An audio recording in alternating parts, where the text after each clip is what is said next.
রাজধানী ঢাকায় ইসলামী আন্দোলন বাংলাদেশ থেকে ১০ জন নেতাকর্মী বাংলাদেশ জামায়াতে ইসলামীতে যোগ দিয়েছেন। শনিবার সকালে ঢাকা মহানগরী দক্ষিণের ৭৫ নম্বর ওয়ার্ডের দাশেরকান্দি এলাকায় আয়োজিত এক অনুষ্ঠানে তারা আনুষ্ঠানিকভাবে জামায়াতে অন্তর্ভুক্ত হন। যোগদানকারীদের মধ্যে উল্লেখযোগ্য হলেন দাশেরকান্দি ওয়ার্ড ইসলামী আন্দোলন বাংলাদেশের সভাপতি গাজী নাসির উদ্দিন, বিশিষ্ট ব্যবসায়ী কাজী আক্তার হোসেন ও কাজী খালেদ হোসেন। তাদের সঙ্গে আরও কয়েকজন স্থানীয় পর্যায়ের নেতাকর্মী জামায়াতের পতাকা তলে যোগ দেন। অনুষ্ঠানে প্রধান অতিথি হিসেবে উপস্থিত ছিলেন বাংলাদেশ জামায়াতে ইসলামীর মনোনীত ঢাকা ৯ আসনের সংসদ সদস্য প্রার্থী এবং বাংলাদেশ শ্রমিক কল্যাণ ফেডারেশনের কেন্দ্রীয় সহসভাপতি কবির আহমদ। সভাপতিত্ব করেন খিলগাঁও পূর্ব থানা জামায়াতের আমির মাওলানা মাহমুদুর রহমান।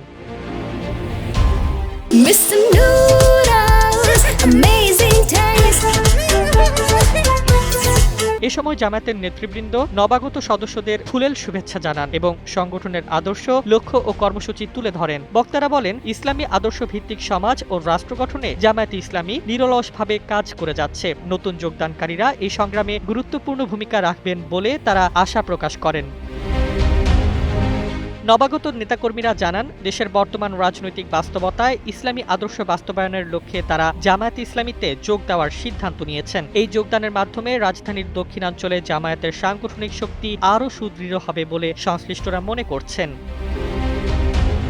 ডেস্ক রিপোর্ট, জয় জয় দিন।